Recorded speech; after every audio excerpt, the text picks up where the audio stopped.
পইচা ভৰা বুলি এইটো কিনিলোঁ হয়, কিন্তু বহুতে দেখোন নিগেটিভ কমেণ্ট কৰিলে যে এইটোত বোলে পইচা থ'লে পইচাকেইটা বেয়া হৈ যায়। চ' মই বেছি পইচা ভৰোৱা নাছিলোঁ, মাত্ৰ 4,000 টকা ভৰাইছিলোঁ। ভাবিলোঁ কি বেছি দিন থাকিলে পইচাকেইটা বেয়াহে হৈ যাব, সেইকাৰণে ভাঙিয়ে দিওঁ।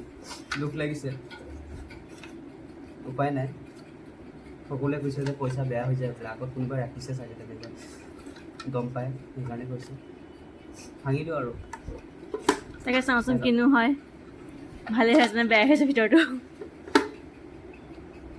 কেনেকৈ ভাঙিব দিওঁ? এইফালে বগাব পাৰি নেকি চব বেক চাইডে? ঘোচা মাৰি না নাভাঙিব তেনেকৈ, বেক চাইডে চোৱা। এইটো টানি দিব ফুটি লাগে, যায় দেখোন। তাকেতো কৈছোঁ, ভাঙিব দৰকাৰ নাই। ভৰি নলগাবা।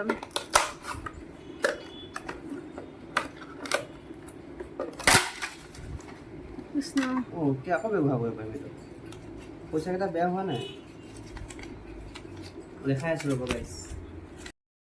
এই চাওক, ইয়াত কিমান আছে জানে? ইয়াত মাত্ৰ 4,200 টকা আছে, মানে 4,200 টকা হৈছিলহে।